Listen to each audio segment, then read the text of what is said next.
What is going on? I want to welcome you from half court for today, Wednesday, September 14th. I'm your host, Sean Murphy, alongside my guy, Jeff Iafrady. Jeff, it's good to see you, my friend, as always, but I'm not going to lie. This feels a little weird, a little empty right now. What in the heck? But the reason why we tried to get our guy Troy on, we had some technical difficulties. And so today, it's just going to be you and me, my friend. We're riding this plane together. How you feeling? I'm feeling good. We got to hold it down for our guy Troy. He's having some audio issues, but Mm-hmm. he's got other things to worry about. He's got better things in life that are happening. So shout out to Troy, man. We'll get him next episode. He'll be back. Yeah, most definitely. And the thing is right now the other thing too is he is getting ready to go and get married. So I just want to say congratulations to our guy Troy. We love him to death. Super excited to celebrate that with him this weekend. But first, we got some basketball to talk about, man. I mean, first of all, I was just telling you right before this, I was watching some Eurobasket today, and there was a pretty big upset that happened today. Greece falling to Germany, and Franz Wagner with a bad ankle going out there being a bucket as he always is. This Eurobasket, Jeff, I'm telling you, it's entertaining to watch. Yeah, you mentioned it, man. You had Germany with Schroeder and Daniel Tice, and you mentioned it, Franz Wagner. So, I mean, we talked about this too last podcast, and how we like to go out and watch, especially Euro basketball. For people that are dying to get some NBA, go watch some European basketball because there's still a lot of talent, especially NBA talent that are playing in these games. So, It um, is it hey, is Giannis at insane. 30. Yeah, it is insane how much Eurobasket has just saved my life for like these past couple of weeks from like the boredom and like the insanity I was feeling, and especially like that final stretch waiting for football to start too. I couldn't think of anything better like for like a palate cleanser. So the interesting thing is going to be, I think, for like the bigger picture of the league is like a lot of these guys, like like Giannis in particular, doesn't get as much of an off season as a lot of these other guys do. And so for these guys in particular, they played 5 games in 7 days. 5 games. European basketball. Europeans do it differently, man. I mean, over here, we hate doing back to backs. In Europe, they're just like, let's go. Do it again. Different. They're built different, and honestly, I think it's a good thing for Giannis too, because you win the NBA championship the following year, you lose Chris Middleton, you get eliminated, you go home early, and then now you kind of get to generate this hunger and at least keep getting reps, keep playing competitive basketball until next year. So if I'm a Bucks fan, yeah, you can look at it like that. It's a lot of basketball, but at the same time, Giannis for most of his career has been majority healthy. So if I'm a Bucks fan, I'm excited because this man, he's still hungry. Yeah, for sure. Giannis did get ejected from today's game too, by the way. So that was something that was interesting. And a guy that is still in it, Luka Doncic in Slovenia, will be taking on Poland on Wednesday as when this comes out.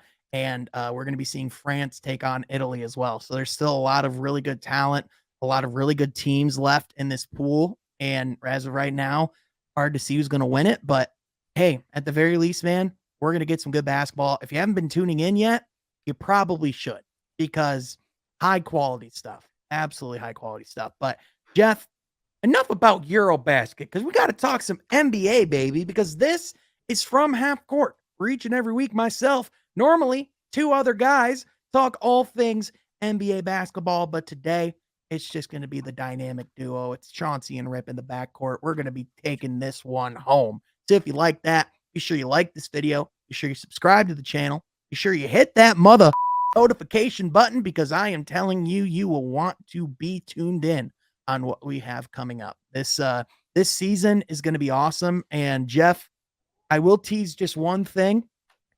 You and I both learned something today that both was pretty cool, but also it made my jaw drop. We were talking about it before we went on air. I still can't believe that that's a thing. And I'm I can't excited for either. what that's going to bring.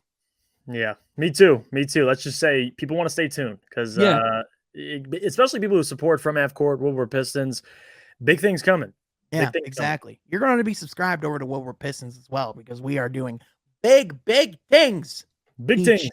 Big things, 100%. Speaking of big things, some big news dropped in the NBA world today, particularly an egg that we were waiting to drop, so to speak, for a long time now, specifically over a year.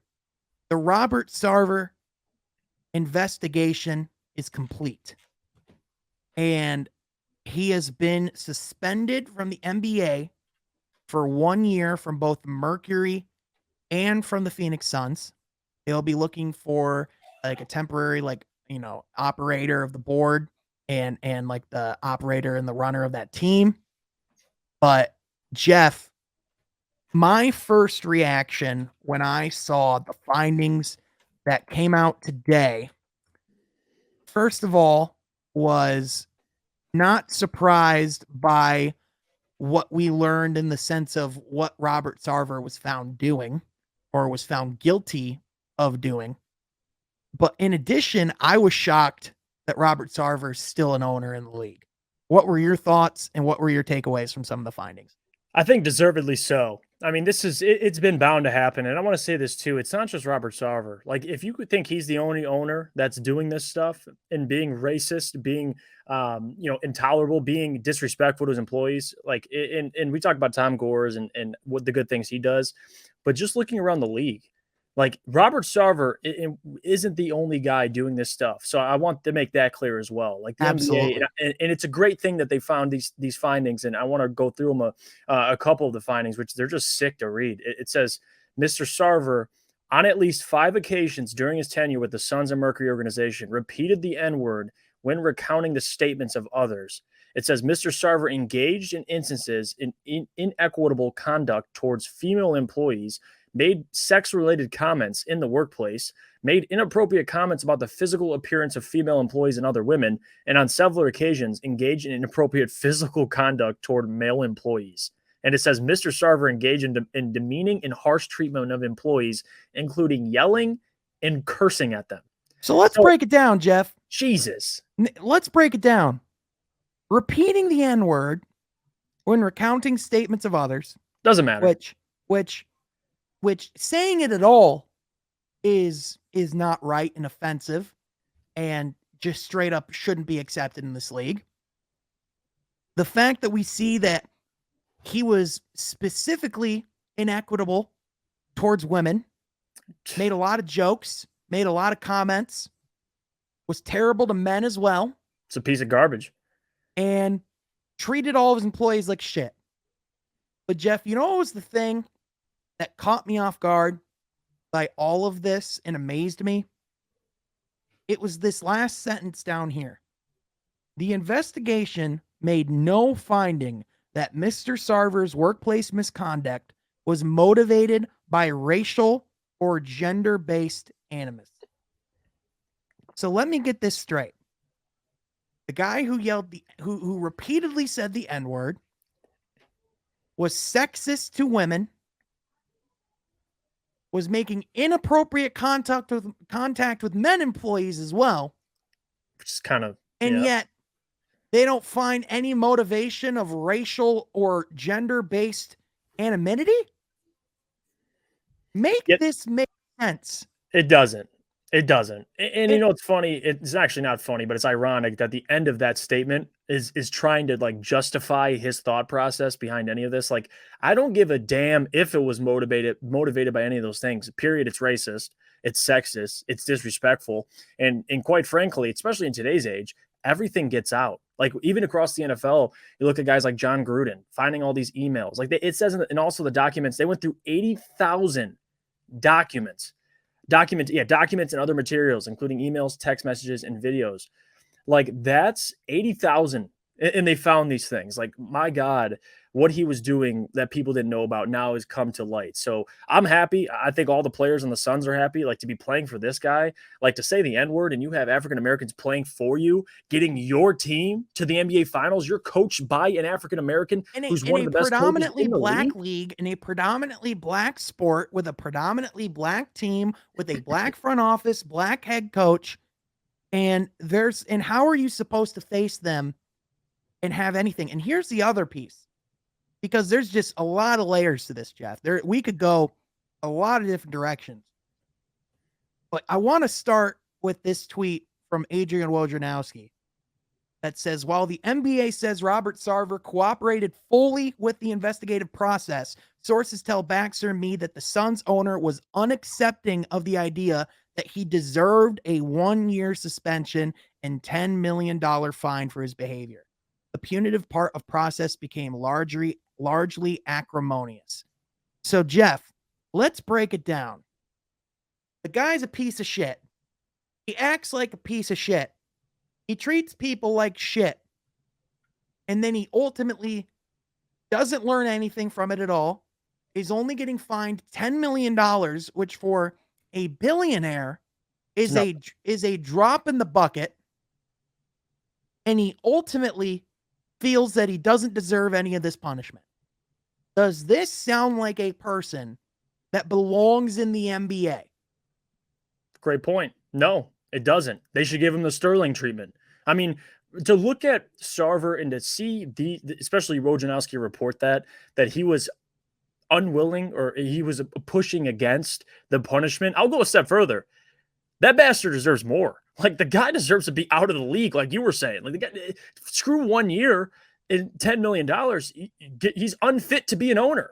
Like, how can this guy, like we hit on it already, but how can this guy after a year come back and look his general manager, his head coach, and his players and even get by them? Like, if I'm the general manager, if I'm Monty Williams, if I'm Chris Paul or Devin Booker, I don't want nothing to do with Sarver. Like, this guy can go kick rocks. So to your point, the guy just needs to be out of the league entirely. Like, there's no excuse for this type of behavior, especially in this league. And you'd think I like Adam Silver. I like the how he's doing things, but this is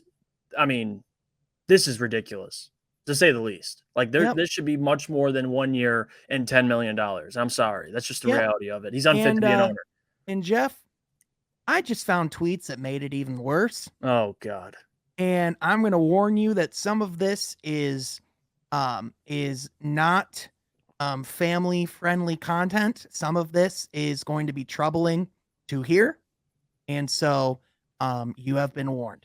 But I think for the sake of the story, or the largest part of the league, I think this is important to share. This is from Ben Golliver, The Washington Post. The NBA's Robert Sarver investigation found that he talked about a sexual act and condoms at all employee meetings, told a blowjob story in a business meeting, told a female employee, "You've never seen anything this big," while preparing to take a shower at a team facility. The NBA's Robert Sarver investigation also found that he emailed pornography to a small group of male employees, dropped his underwear unnecessarily while a male employee was performing a fitness check on him, danced pelvis to pelvis with male employees at a holiday party, and in addition, asked a female employee if she got an upgrade, referring to breast augmentation. That is messed up. And told a pregnant employee that she couldn't continue an assignment because her baby needs their mom, not their father. Reading all of that back, he's garbage. This, you know what this reminds me of? It reminds me eerily of the contradictions in the Deshaun Watson case, where it talks about how in the findings he did it. There's no doubt he did it. The evidence suggests he did it. The behavior was awful, but it wasn't considered predatory. But Jeff, the actions of that, of what he did in general, were predatory. Just like with this isn't motivated by racial or sexual, like sexist behavior. How do you read any of that and go, this man isn't a racist or this man isn't a sexist? And more importantly, how are you expected to think that this guy is going to go through any sensitivity training at a 60-plus-year-old man and come back acting differently when reports are already telling us, which we already knew would be the case, that he doesn't even think he deserves his punishment.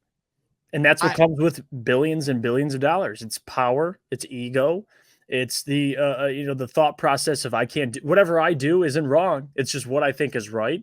It doesn't make it right. Like if Robert Sarver was any other employee and you had all of those actions that were just listed, like imagine the narrative or what people would be talking about as opposed to him being an owner, him being in the position he's in. Like it feels like it gives him some sort of power, but in reality, these actions are inexcusable. Like it's if to say that he's done what he's done to the females, to males, to even African Americans that saying the N word, like this guy is the epitome of garbage.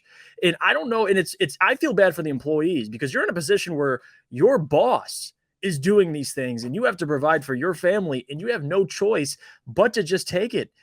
And that's what makes me upset is the position those employees were in and the fact that everybody has to work under this man, this piece of shit that he does all of these things. yeah, I hope they get him out of the league. There's no reason why, and I'm curious to see what comes out because I know there's more owners doing shit like this. But yeah. I'm curious to see what happens after a year because you're telling me a year from now, all of his behavior, his actions are just gonna go away. Like it is what he is. This is who he is. So regardless if you suspend him for a year or not, he'll always be what he is. This is And, what I'm sure he's been doing this his entire lifetime, and now he's just got caught. and you know what the maddening thing is, Jeff? The fact that at the end of the day, let's say this guy's kicked out of the league, right? His punishment is to sell the team for an enormous profit from when he bought them to begin with and to get billions of dollars in revenue in his pocket. Like even Robert Sarver, when Donovan Sterling. Donald Sterling, even when he went away, he made a massive profit off Right. of his team. And the thing is, I can't help but feel like if we had any of this on tape, we'd be talking about we'd be talking about a Robert Sarver ban and not a suspension. And the crazy thing is, when you look at what's being alleged and what's on paper versus what we actually heard in the Donald Sterling tapes, people forget. Like a lot of people are like, oh, well, the difference is like Donald Sterling was only heard saying the N-word. He didn't say the N-word in that clip. He was just talking about how could you associate yourself with a black person, which is absolutely deplorable and not justifying that at all. Absolutely terrible. And like, not to say like apples to apples comparing anything makes things any better, but like a lot of this stuff just adds up and seems deplorably worse. Mm-hmm. And again, like at exposing yourself to employees, that in itself should be a ban. Mm-hmm. And one thing I've always believed, whoever somebody is, when you get money, it amplifies it.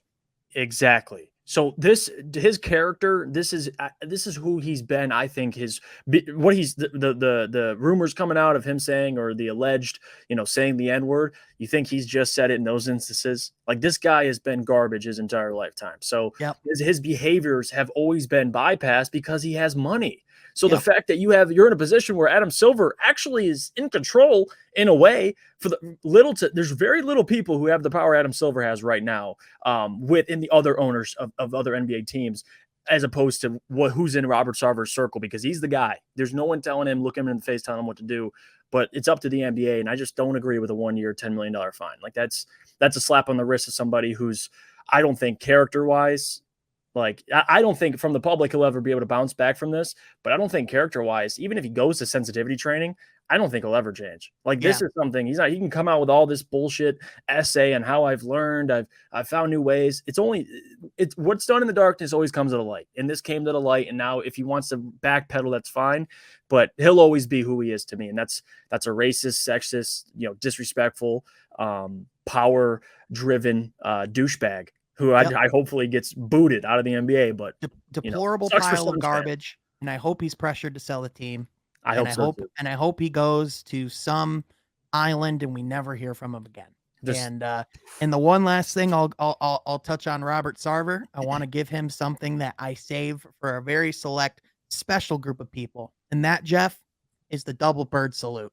Robert Sarver, go fuck yourself. Yeah, you get the double. I Yeah, give you a double. 100%. That deserves a double bird salute right Yeah. there. You deplorable pile of garbage. My Now, heart goes out to Suns fans because if yeah, you have to be a fan of a team of that guy in charge, like, man, yeah, my heart goes out to the fans. My and the heart goes out people to the inside the building. players. Imagine my heart goes out to the players, but Jeff, my heart goes out to anyone that is an employee of the Phoenix Suns today, that even though you must feel some form of vindication, you must feel heard, you must feel that things are heading in a better direction. It also must feel helpless knowing that after a year he's going to He's come right back and there. can possibly do the exact same thing, even though there's supposedly safety measures that would be put in place. Let's be honest, I'm not exactly optimistic. Now, you brought up Adam Silver in this, and I think that's a great point of reference and something to go to. As you know, the Donald Sterling situation was his first major decision as a commissioner. And I think when we look at the business of the game, and I think we look at, socially, where the NBA is involved, I think a lot of times the NBA is rarely in the line of fire, right? However, let's be honest, Jeff, this isn't the first blemish on the Adam Silver report card.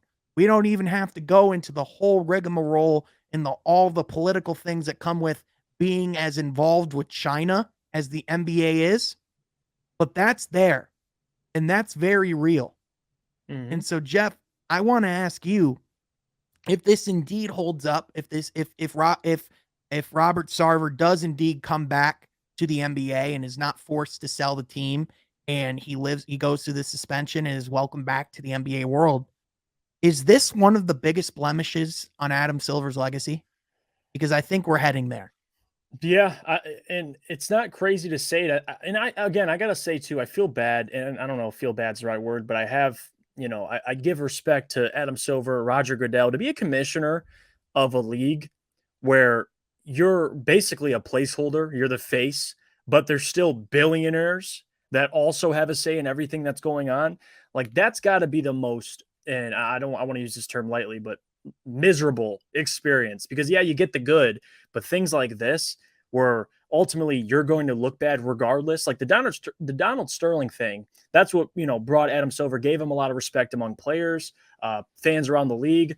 But like you said, there's been other things throughout the years that, yeah, you can say good things about Adam Silver, but this, I thought in my mind, this should be another opportunity for Adam Silver to lay his foot down and just basically put an exclamation point on the fact that, here, I'm here for the players, I'm here for the people, I'm here to get rid of scumbags like Robert Sarver. But again, I wouldn't go as far as to say it depends how Robert bounces back from this. Like, if he comes back and he does even worse stuff, or more stuff comes out, yeah, I think this can be a blemish on Adam Silver's career, because again, like, who else do you look for? Like, he's the guy that has to answer these questions. And if Robert Sarver's saying these things and doing these things, and he comes back in a year and he's still the same scumbag, Adam Silver's going to be the guy I'm looking at and pointing Yeah. fingers at.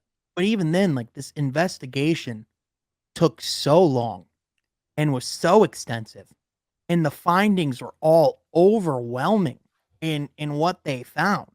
Mm-hmm. And I understand the difficulty that it is to ban an owner for life from the NBA. Like, that is unprecedented territory that we saw. Like, that's not just something that can happen every day. So I understand that there might be things that prevent him from doing so, but even then, you would think in this type of situation, you try and extend and do everything humanly possible to make that happen. So I do think, before we talk about basketball, before we talk about the product, I think it's just important to acknowledge, man, not only is this a big day in the NBA world, right now this is looking like it's a bad day in the NBA world too. Yeah. And it's just a damn shame, man. It really is, because he does not deserve to own that team at No, all. he doesn't. He's unfit. He's unfit. Now, I bet every person in that building would agree with you and with us. So it's not like the people in Phoenix are saying, "Yeah, we banned him for a year, fined him $10 million." Like, this is from the top. Like, this is Adam Silver and the NBA giving him this thing. Like, no one else. I bet, not even just us. Everybody probably has the same reaction as us. So I would say, yeah, it's sad to see. Yeah, Disappointing. yeah, exactly. Now, Jeff, obviously you and we talk all things NBA. We talk all things Pistons as well. I do want to get into some Pistons stuff in a minute. However, Another thing that happened today in the NBA world, let's get a little bit of a lighter note because that was pretty heavy. Normally we don't get into that type of stuff here, and we don't really like to. However, when it does come up, we got Oh to yeah, talk it's about it, got to be right? addressed. 100%. So, um, another thing that has to be addressed, and another big news story, is that Russell Westbrook, in the latest saga of the Russell Westbrook story, according to the Wall Street Journal real estate section, Russell Westbrook has listed its $29 million home in LA. Now, I want to start with Jeff. Holy $29 million. That's That's where gotta my be a mind went too. that's gotta be a nice house. But Yeah, I mean, let's talk about what this could be. Because obviously you look at a lot of people like posting their property, and that can mean a variety of different things. However, uh, the the property manager, they tried to reach out, and they declined to comment. They reached out to Russell Westbrook himself, and his people declined to comment as well. So Jeff, first of all, I'm looking at the house right now. And I'll share really quickly what a picture of the outside looks like. ooh, This is this a pretty legit house, man. I mean, he's got a crib. But let's talk about what this could mean really quickly, because a lot of us might instantly go, Russell Westbrook might be getting traded. And I know that's what the Lakers want to do. But Jeff, is that even practical? Like are they even in a situation where they have the luxury to trade Russell Westbrook right now? I think the easiest things for fans to say is trade him. Okay, trade him where would be my response. It takes two to tango. You can't just say trade Russell Westbrook and I have a destination for him. Yeah, And who wants his honestly, $40 million contract right now? yeah.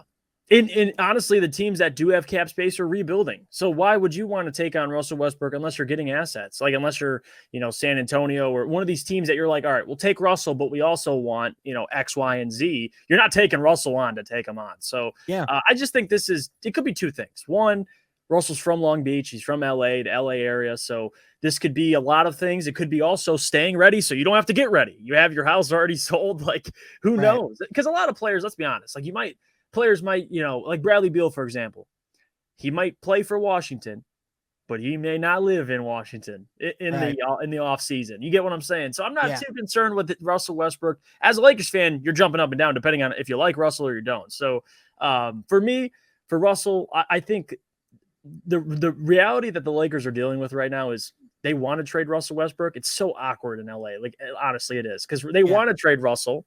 He doesn't really want to be there, but they also can't trade Russell. And Well, LeBron well, and they can, but the problem is you're going to have to give up that 2027 pick and that 2029 pick. and I wouldn't do it because why give up Russell? Okay, because I have to answer this way. If you're trading Russell, what are you getting in return? Let's say you're getting little to nothing. Okay, you're going to give up Russell Westbrook and replace him with who? Like I Right. get Russell Westbrook. You say what you want about him. I get it. I'm with you. If you want to criticize Russell, but you can't doubt that if you just take Russell off this team, people assume in their mind this team just gets this much better, that much better. Like that's just not the case. The Lakers just don't have that much talent. So I'm curious to see what the Lakers do. I really am. Mhm. Yeah, and listen, I'm sure Russell Westbrook wants a fresh start, and I'm sure he would love to be on a new NBA team. But Jeff, after watching this past season, who's gonna want to have Russell Westbrook in their locker room? And it's not just the numbers too. It's the inability to cooperate. It's the not being coachable. Like there's other things that go with Russell Westbrook that make him not. You don't want to trade for him. It's not just, people look at the numbers and yeah, they weren't that great. Well, actually, the numbers were pretty great, but the turnovers weren't great. The efficiency wasn't great. but it's also off the court. Like it's But the stuff that you're going to have to get with Russell with his personality as well. even then though, the numbers like even though like they might be like some of his numbers might be pretty decent for a lot of guards throughout the league. For him, there were a pretty steep drop off in a lot of his numbers, especially if you're looking at efficiency, if you're looking at what he Oh was yeah. doing. Like this dude is genuinely the worst shooter in the league. Yeah, 3-point. Yeah, yeah. I was gonna. Yeah, that's a great point to bring up. He's one of the worst statistically in the league, if not in terms of attempts. He might be the worst. I would call him the worst. Yeah, He has the worst form in the league. Yeah, yeah. I would take Killian Hayes as a perimeter shooter over Russell Westbrook every day of the week. Yeah, I would probably agree with you. I mean, who do you trust more to hit an open shot? Like, God, I hope neither. But like that, no, yeah, neither. But Jeff, like again, it's like for Russ, this is really his last chance in the league. Which for someone that 2 years ago was a number 1, number 2 option on the Washington Wizards, someone that like, people were like, oh, Russ carried them to that play-in run. A great thing on his resume. I think this is just something that's been building up for a while. And it's sad because it is so reminiscent to the Allen Iverson ending of not accepting the new role. It almost feels like Carmelo's ending before he actually changed his mentality and changed his approach. Mm-hmm. And then, it's funny and ironic about that. Carmelo went to play with Russell in OKC, and he had to accept a role that didn't even work out for him. So, you know what? I think it all started with Russell when he had that MVP season, and he was able to. He had the green light for absolutely everything. Mm-hmm. And listen, that season. I actually was surprised, and I had to give Russell credit because what he did with that team. Like, I get people want to bring up, oh, he just stat padded. Like, that roster he took to the playoffs as like what, a 4th, 5th seed was way worse than you would have projected before. So I got to give him credit. Terrible. After that season, it's been downhill, and he hasn't been able to get back uphill and ever since then. So yeah, it's a mindset for him. But Jeff, here's the other thing. Russell Westbrook is great at getting triple doubles, and at his peak, he was the king of it. But Jeff, it almost felt like some nights, it almost felt like guys were getting out of the way so that Russ could get his triple double. It almost felt like at times the team's objective was Russ's success and not necessarily the group's success. And so even though like those seasons were impressive and nothing should be taken away from the fact that it takes a special player and a special type of player to make that achievement, I would say the team was kind of helping him stat pad a little bit, man. I'm sorry, but Steven Adams would get out of the way on some rebounds. Like, you know what I mean? Like, there's just, if your teammates are getting out of the way consistently, just so you're getting a rebound so that you can average a triple double, that means that you're not focused primarily on winning games. You're just not.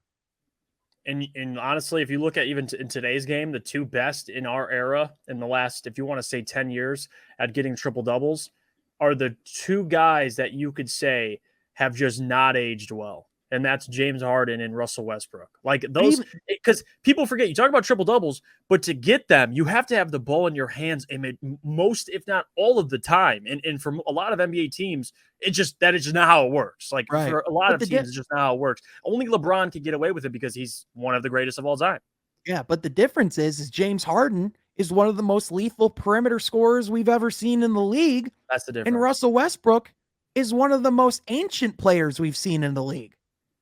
And so, and the other thing, even with James Harden, like, I seeing how he's looked this summer and, seeing how he can recover from that injury, I feel like for him, there's like a chance that he can like he won't be like the same athlete he was in Houston, but it looks like he could be like 90% of that. And if he's 90% James Harden, that's still one of the best players in the league. I think it finally clicked for him too. 90% Russell Westbrook might not even be in the league. And that's where we're at. Well, And listen, with James, I think the difference is he was able to accept his role, like even in Philly. Like the fact that he had to accept the reality is you're probably the third, sometimes on some nights, the third option behind Tyrese Maxey and Joel Embiid. And you saw it in Philly. He kind of accepted it because that was James's biggest thing, especially postseason, is where does he go? He disappears. But at least he's accepted that. It seems like Russell, for this entire time, it reminds me of P Bev. It's like when they asked P Bev, "Oh, you're going to play with LeBron and AD." He's like, "No, they're going to play with me." Like that's how I felt like Russell was coming to the Lakers, but with Mhm. P Bev, he knows his role. Like that's the difference. Like Russ can Yep. talk that way, but he knows where he's going to fit in. Russell, I think, just goes out and he's like, "Hey, I'm going to be myself," and everyone just kind of fit in around me. Like Right. that's not how it works. It's not Well, how it it works.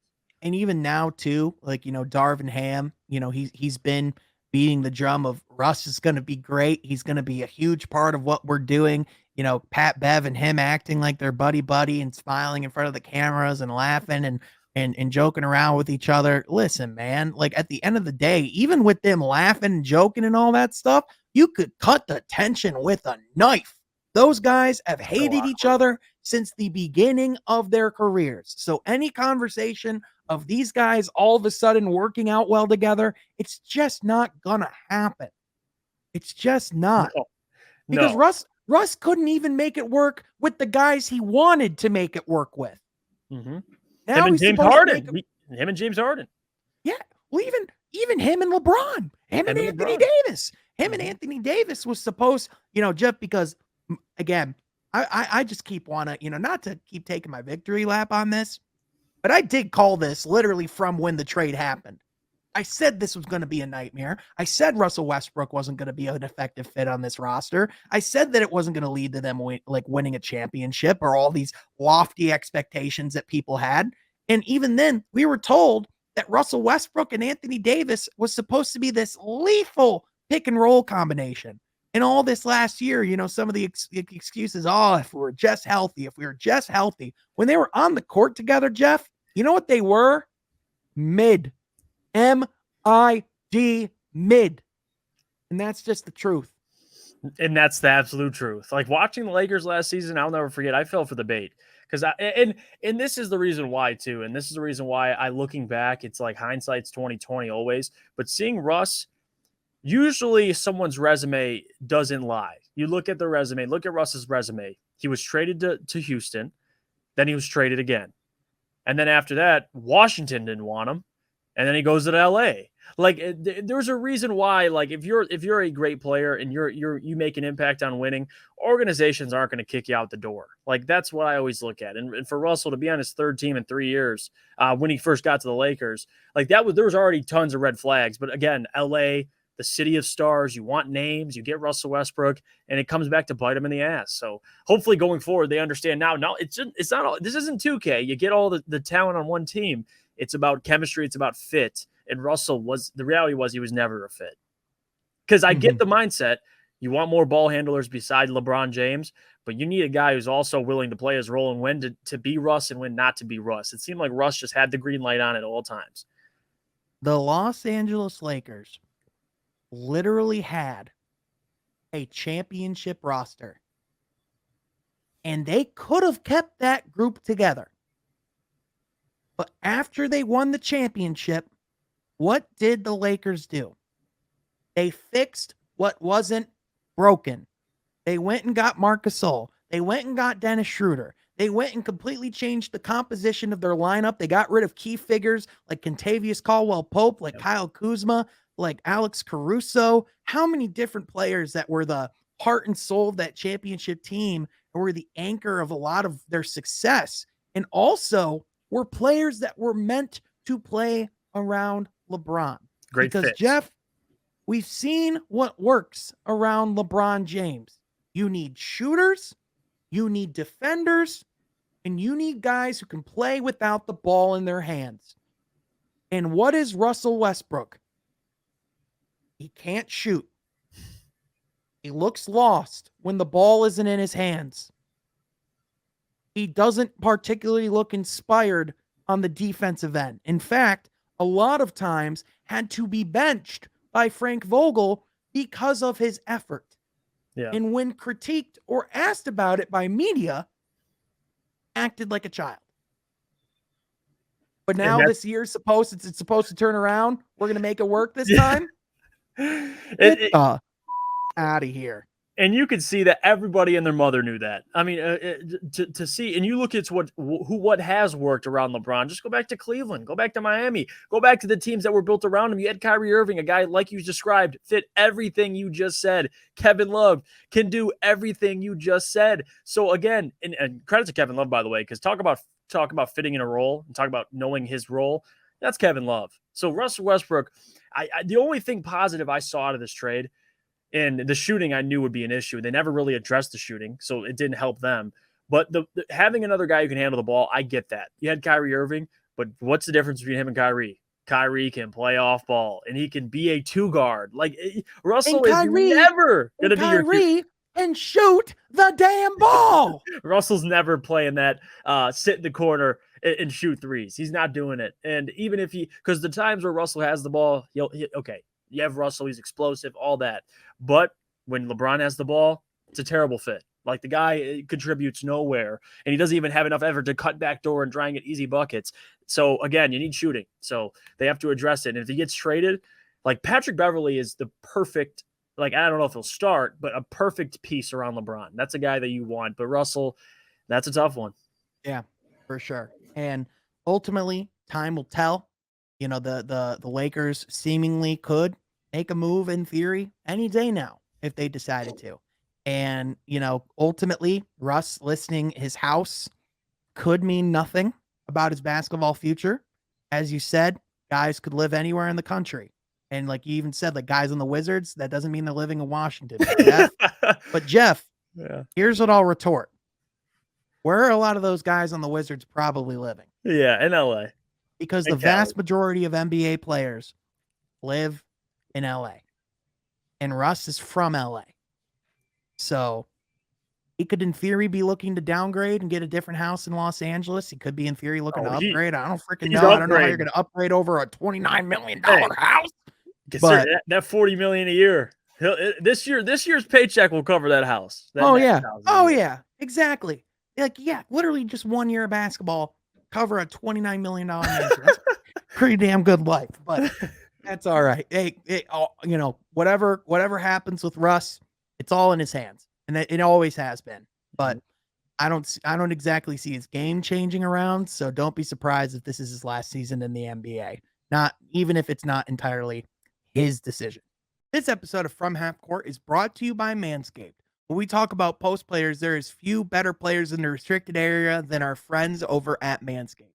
With great products such as the Lawnmower 4.0 with skin-safe technology, the Weed Whacker, their deodorants, lotions, and more, Manscaped is unrivaled when it comes to the men's hygiene game, serving over 8 million balls worldwide. That's a lot of testicles, ladies and gentlemen.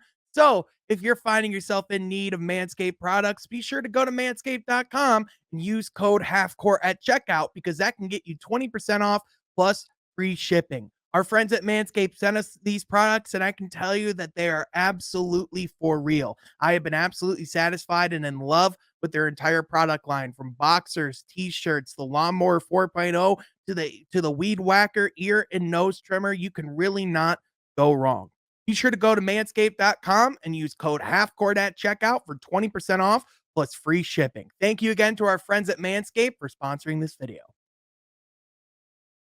Another thing I do want to talk about real quick. I want to get into some more NBA stories because, Jeff, there's a lot that's happened this last week. There's even some stories that like I almost forgot about that like we need to touch on before this pod ends, but we got to talk Pistons every episode, right? It's a core of what we do. It's a team that you and I both cover. It's a team that you and I are both fans of.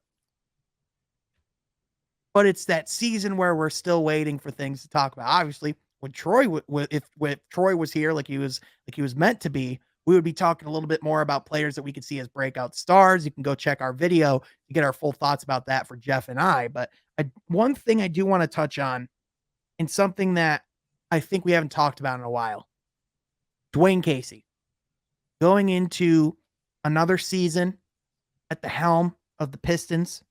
another opportunity to develop guys like Jaden Ivey, to continue to work with guys like Cade Cunningham, Yep. guys like Isaiah Stewart. Ashton even texted me today, and one of the things he said is that he wants to come on the Woodward Pistons table talk soon and brag about the coaching staff and brag about the front office because of the exceptional work that they're doing. But with that, Jeff, it almost seems like Dwane Casey's kind of slipped into the background a little bit. He seems like he's not exactly as much of a prominent talking point in the Pistons community.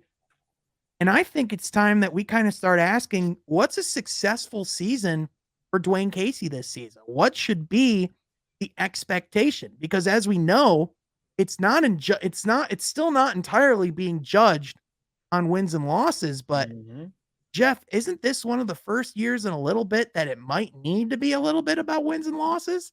Yeah, I mean, and I'll start by saying most teams, like if you have a head coach and you have a team primed and ready to at least make noise in the West or in the East, then yeah, it's going to be judged on wins and losses. But with Dwane, to your point, it is going to be judged, slightly on wins and losses. You can't win less games. You can't win, the equal of last year's game total. You got to get better, improvement, no question. But if he takes his team from 23 wins to 30 wins and the players got better, see, that's the key. The players are getting better, then that's still a good thing. Like if you look at the Warriors with Mark Jackson, like, yeah, you got Steve Kerr and he took them up an entirely another level, but Mark was key in developing those guys. So he laid the groundwork. He laid the groundwork. And I think Dwane Casey set up to do that same thing here in Detroit. I mean, we've been talking about this and I've been saying this too, because I see more and more people talking about it. Like Dwane, I really hope gets a job post-coaching career with the Detroit Pistons. I don't think it's a thing of, after a year or two from now, you'll fire Dwane. No. This is a guy you want to keep around because he's a hell of a guy, a guy who can develop talent. You saw what he did with Toronto and that young Raptors team, where he took them to where Nick Nurse took them with Kawhi. Like, I just think he gets the barrel, the bottom of the barrel with that, because I think Dwane as a human, he's a great human. Players love him. Troy loves him. There's funny because when you bring in a new general manager, usually you want your own head coach. That's usually how it is. Like, we'll see how this guy is, but usually I want my guy. This is his guy for right now. So I think that speaks a lot to Dwane as a coach, as a teacher, as a person. And I wouldn't want anybody else coaching this team right now. Right now, to develop these guys. So this season they got to get better in the wins and loss category. I mean, I'd like to see. I have them at 33. What do you have them at? 34? Yeah, I have them about 33, 34. That's where I'm at as well. If they can get to around that number and everyone's getting better, that's a successful season to me. Yeah, absolutely. And even then, I think funny enough, we look at other teams in Detroit and we compare and contrast where they're at and what situation that we're in. And one of the things that you guys talked about a lot on the morning show, specifically with the Lions, is, a lot of this season, obviously you want to see more wins in the win column, but it's about establishing your identity. Right. And for the Pistons, I would say that is exactly the goal for this season. I think, we've talked a little bit before about what it would look like or what the season would have to be in order for the Pistons to make a blockbuster move. I think the other thing is what does it take for the Pistons to take the next step? It means taking the next step. And that next step is, we saw the beginnings of an identity being formed this past season, but now it's time that vision be realized. It's time that it's shown in the court. And I think there has to be key games, key moments, and things from each player. Guys like Jaden Ivey, guys like Jalen Duren, guys like Isaiah Stewart, guys like Cade. I think there needs to be moments where most of these guys on this roster, we see the growth. We see the improvement, right? Like there has to be markers and things within the development of these players. And that onus is on Dwane Casey. Ultimately, it's on the players too. Like they're going to have to be the ones to get better. Like if Killian flames out and isn't the player that we expected, it's not going to be from a lack of Dwane Casey giving him the opportunity. That's for sure. And it's getting, like you said, it's on the players. That's probably number one, to get better. But like you said too, is it's on Dwane for the regular season, on the court, the chemistry these guys are building, to be able to play together, to find the right roles for each of these guys. That's what his job is. Like regardless, and it's funny because you talk about his player development. I actually love his coaching development. I think he has a lot of good assistants under him. And I think he's very self-aware. I think he knows this as well. Like, I'm getting older. He's the second oldest coach in the NBA behind Greg Popovich. Yep. So again, like this is a guy who's very self-aware and he understands like my job right now is we're not going to win the championship this year or next year. Like this is the team, like you just said, this is the time for this team to get better. Players get better. If you could see progress, I think even Dwane, like despite having the last couple seasons have been 20-win seasons, but look at what he's been given. You can't grocery shop for somebody and get them nothing and expect him to cook a gourmet meal. Like you have to wait and see how these guys pan out because you never know. Dwane might be winning games for this team next year or the year after if he's still coaching. So I don't want to say, people love to this is the funny thing about this business is people love to, overreact to things and grab for people's jobs. Like get Dwane out of here. Yeah, There's I felt like rotations. people are already calling for Dan Campbell's job after week 1. I'm See, like, guys, literally over an onside kick. Let's calm the down. And that's the thing. So with Dwane, it's like, guys, if who would you want in this position? Like honestly, like literally nobody, Jeff. No one in the league for me. No, like, and I'm right with you, Sean. Like even guys like Kenny Atkinson, like that's a name that people bring up a lot. I don't really know if I'd want the guy that just turned down the Charlotte job, and also the guy that, like, even though there was some things getting better in Brooklyn, wasn't exactly as proven of a commodity as Dwane Casey in the player development world.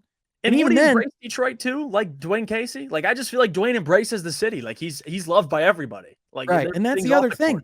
That's the other thing. You would only remove a coach from this current situation if there was either regression, if there was turmoil within the locker room. Right. But the big thing is that for this team, they still respect Dwane Casey. They admire Dwane Casey. Hamidou Diallo. Perfect one. Exactly. We saw him have that interaction and that altercation with Dwane Casey on the bench this last year. A lot of people were like, "Oh, Dwane's losing control of the team. He's the locker room's turning against him." But in reality, it was a learning moment because guess what? Hamidou Diallo, it ain't about you, fam. Yeah. And that's what he had to learn. After that too.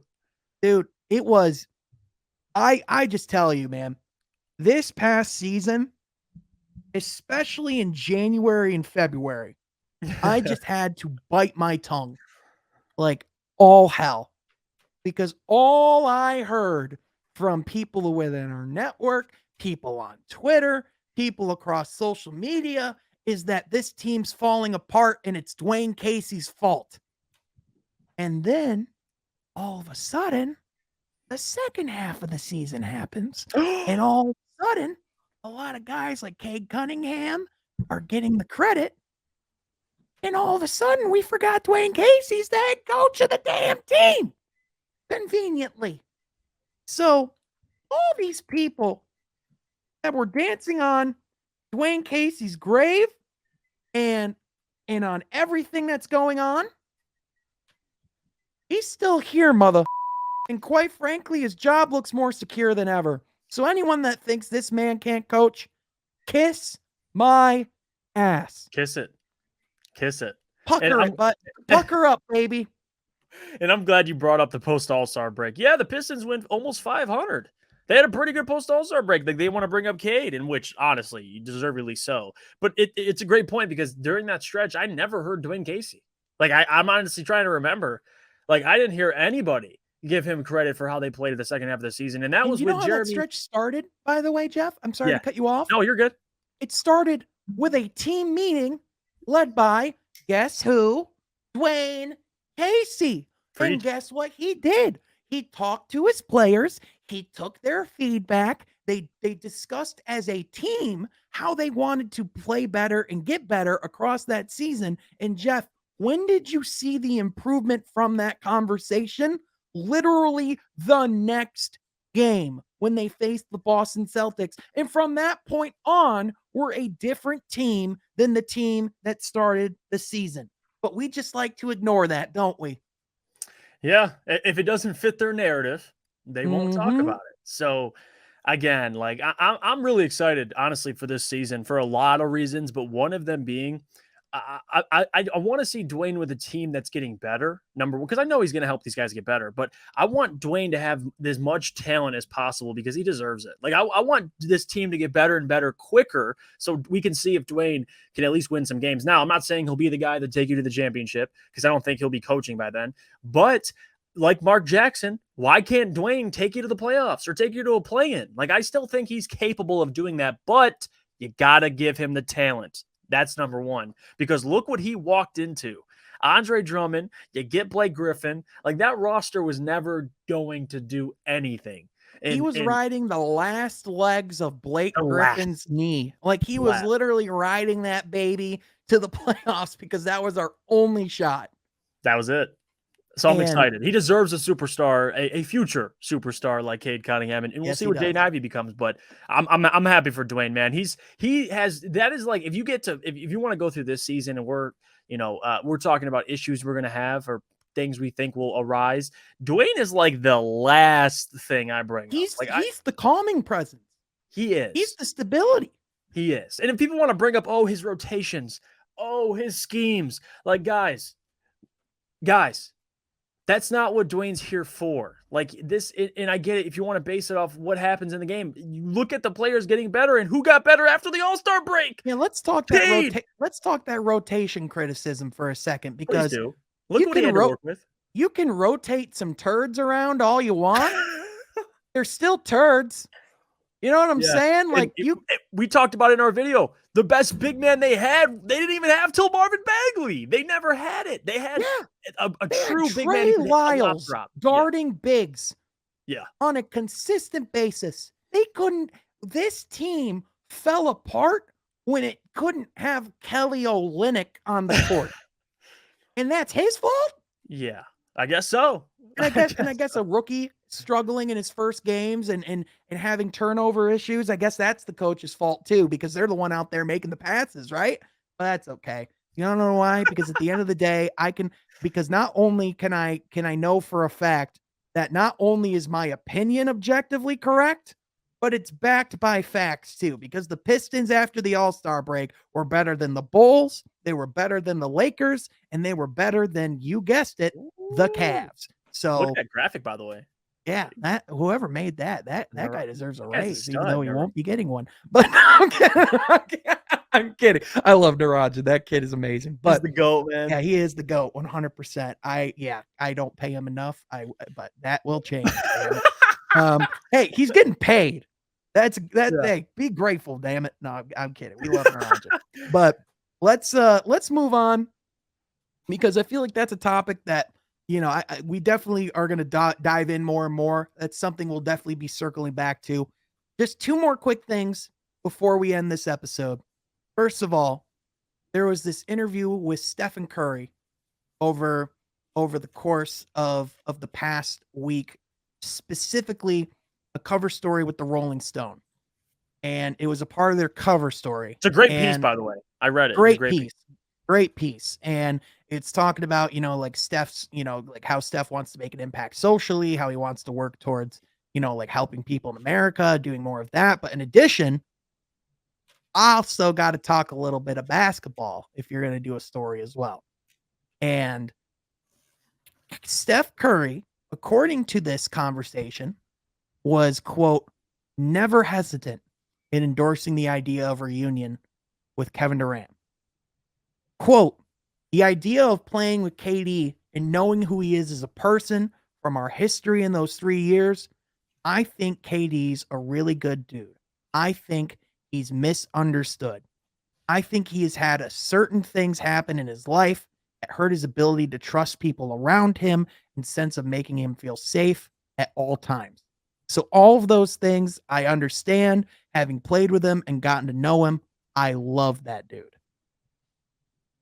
Now, another thing he went on to say as well, and if you said, oh, KD's coming back and we're going to play with him, I had so much fun playing with him those 3 years, I'd be like, hell yeah, Curry told the magazine. Then you have to think, what does that actually mean? What does it look like? And so that's the thing, Jeff. When talking about this trade, Steph Curry would have made that sacrifice again to play with Kevin Durant, to not be the number one guy on his team. If that was the direction that would mean championships and winning for the Golden State Warriors, Stephen Curry would have done it. And I don't know about you, but after this article, I mean, it just further cements the legacy of Steph Curry and how Mhm. he might be the greatest team, like one of the greatest team athletes in the history of pro sports. He might be the best teammate in history of pro sports. I'm going that far. I think he's the best in terms of, I guess you could say, the most unselfish superstar ever in the Oh yeah. NBA. The Oh yeah. most unselfish. And I want to say this too, because I think Kevin Durant leaving Golden State, I don't think had nothing to do. People want to make this talk about the media too. Like they want to make this Draymond and KD beef something that it really wasn't. I think the reason why he left Golden State, it had nothing to do with Golden State. I think it had everything to do with KD and his feelings towards his own narrative that can KD win a championship without these guys? Mhm. And I think that's what ultimately pushed him to go team up with Kyrie. So Steph saying this, I'm not surprised. Like I think they would have all loved Kevin Durant back because you saw in those finals too. Kevin Durant was that dude. Like he was Well, the best player on that team. So give credit to Steph, man. Steph's the yeah. greatest. The story even shows that though, right? Like just shows like even not only like what Kevin had to deal with, some of the things that he went through.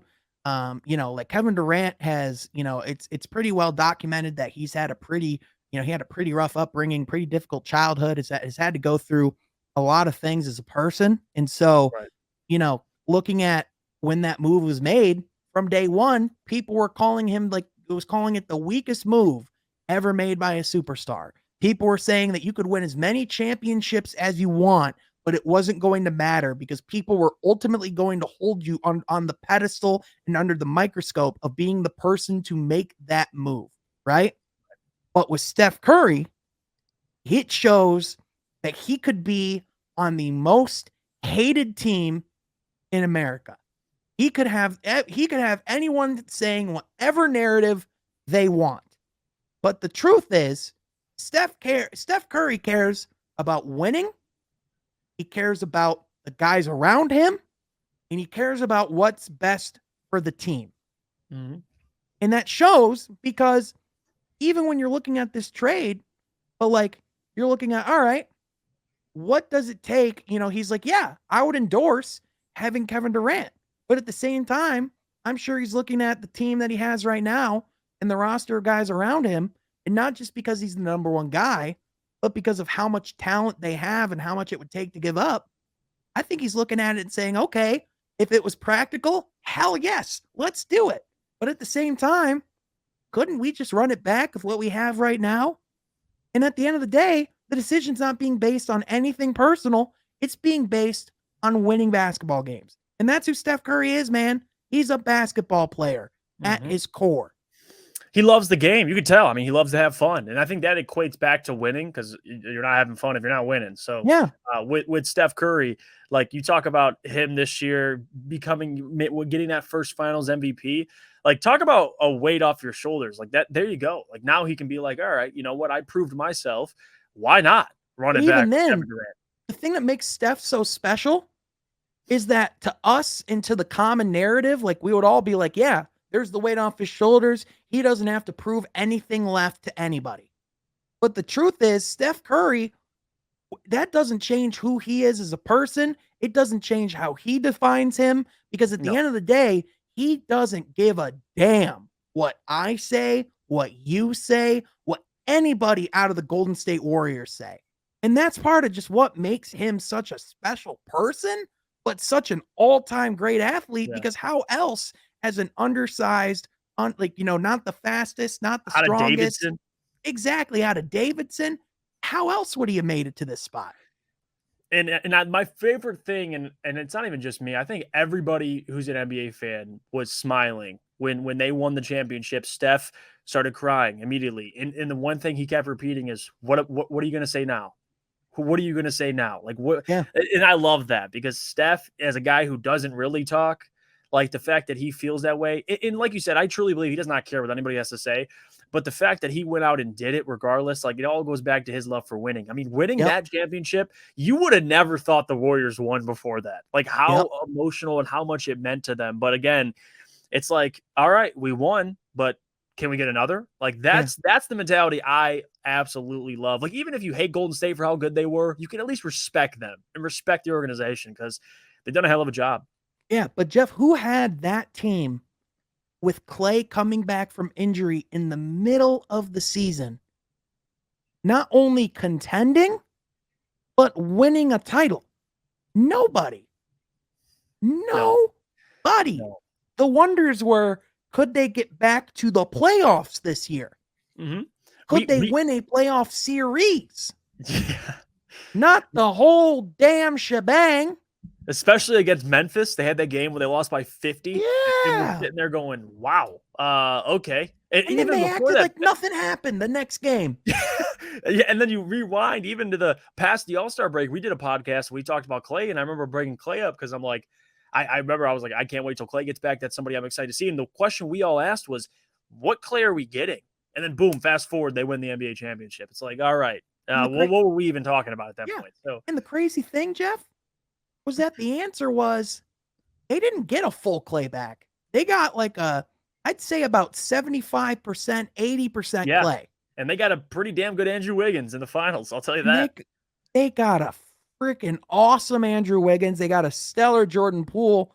In this season, they're going to have a healthy Klay Thompson back who could actually work on his game this past offseason. So, yeah, man, I'm feeling pretty damn good about what they have going on, too. Now, would this team still have been pretty damn competitive if they had Kevin Durant? Would that have been enticing to watch the reunion of that? Absolutely. But again, here, like, we knew that it was being considered. This shows how seriously it was being considered. Mm-hmm. And again, that just speaks to the greatness of the Golden State Warriors, the greatness of Steph Curry, and in my opinion, the best franchise the NBA seen in the past 20 years. Yeah, no, I'm right with you there. They're up there in terms of the best franchises, Yeah, especially how they run. Yeah, I mean, it's got to be. I mean, championships. Winning as it's Top got to to be. bottom. Yeah, it's got to be. It's got to be them. GM, Yeah, coach. you're putting them. You're putting the Spurs. Yep. Maybe like you probably put Miami in there.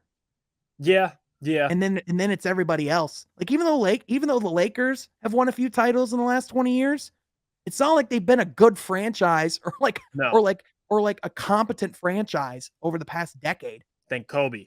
Especially in 2010, like that era, yeah, Kobe and Pau Gasol. But before that, Kobe and Shaq. But it ain't because of the owners, I'll tell you that. Yeah. Real quick too. Steph Curry also potentially will be up for a lifetime endorsement deal with Under Armour that could be exceeding $1 billion. So for a guy that sacrificed a lot at the beginning of his career, at one point when he was playing MVP level, had like the 6th highest contract on the Golden State Warriors at that time, now is getting everything he deserves. And at the end of the day, wasn't in it for the money, wasn't in it for that business, but he's getting it anyway because of the work ethic and everything he put in. So all the credit in the world to Steph, man. All the credit in the world. We are a very pro Steph pod. Yeah, no Steph slander. No, none. We ain't taking any of it. No Cade slander, no Pistons, depending on what topic it is, Pistons slander, but definitely no Steph slander, all right? Keep that off of it. So the last thing I wanted to talk about before we wrap up this podcast was Danny Ainge had a press conference this week, and he was pretty damn honest on why the Utah Jazz went the route they did. Did you see anything about this, Jeff? No, I didn't. Enlighten me. I'm excited man. for this. All right. So it started with this from Danny Ainge, quote, "What I saw during the season was a group of players that really didn't believe in each other. Like the whole group.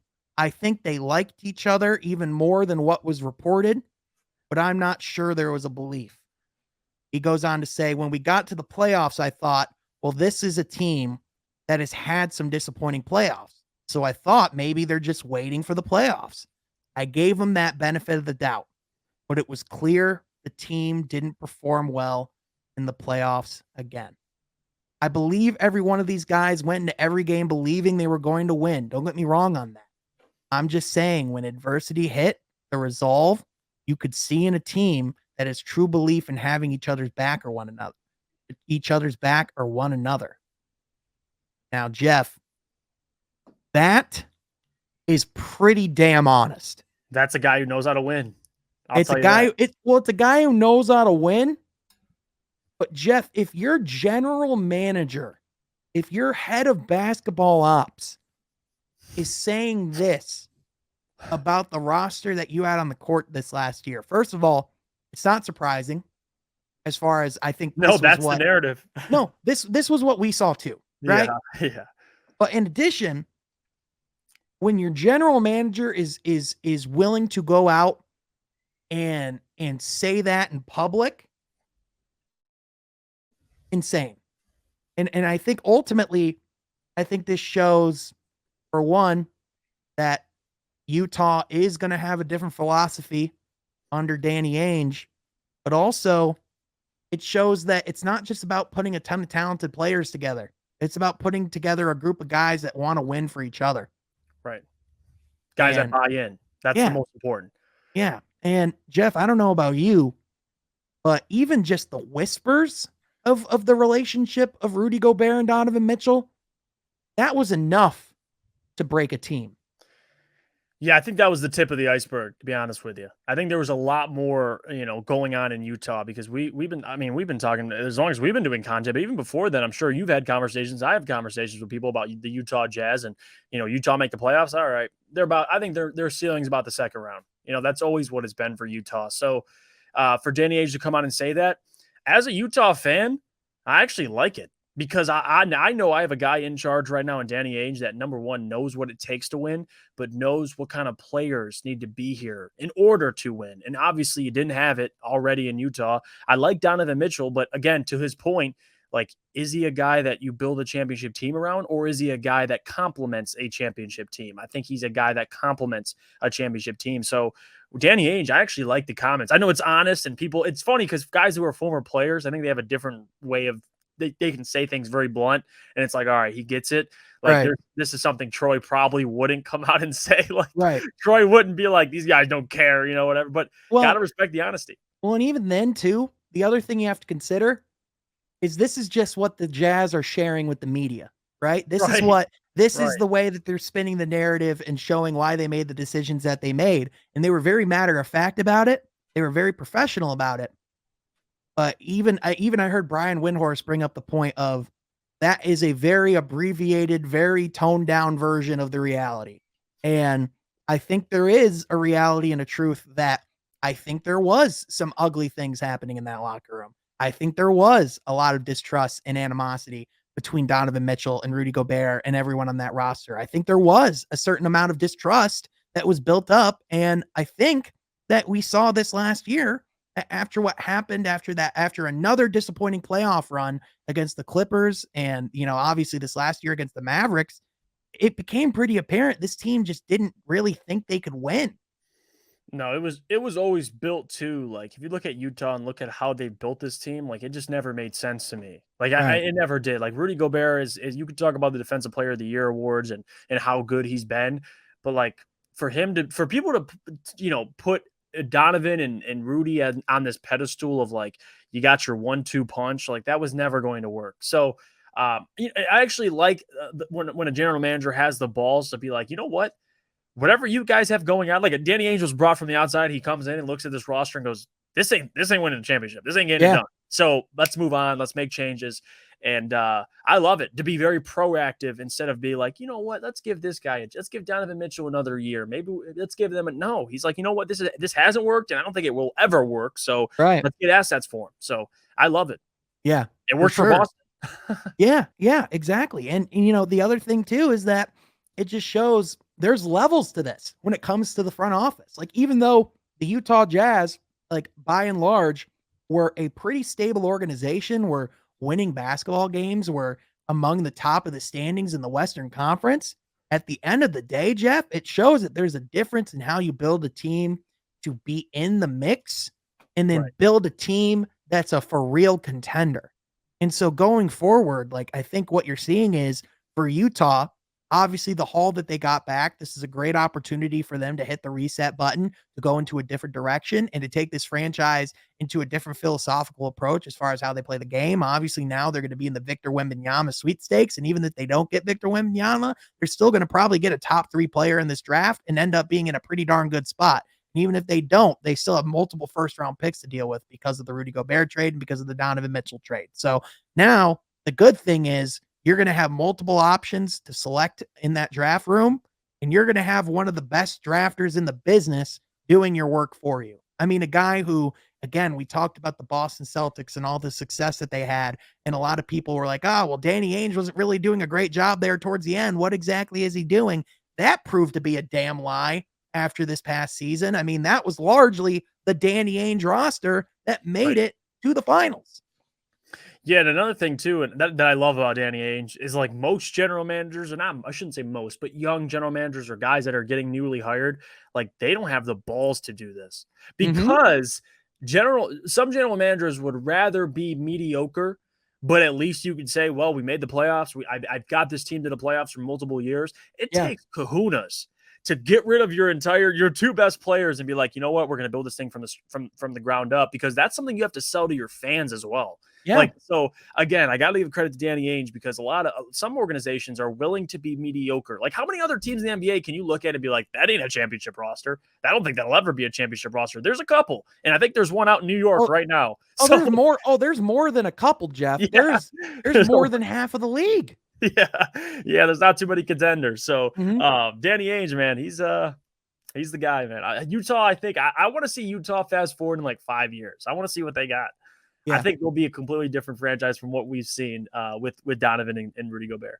I'm pretty high on Troy Weaver, but I think it's fair to say as of right now, Danny Ainge is the best executive in basketball. Yeah, I think the trio would have you'd probably do 4. If you want to do like a top 5, it'd be Bob Myers. You have Danny Ainge.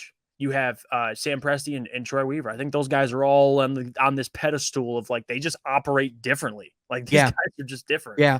And people might look at us as homers or might think we're biased when we're saying that Troy Weaver's up there. And obviously there's still things that he has to prove. You gotta win. Yeah. He's got to win, but also, like what trades is he going to make? Like what's the next phase of how he's going to take this rebuild? But if you're looking at what he did as far as drafting, if you look at the talent, again, we talk about like what the roster he inherited and where he's at now.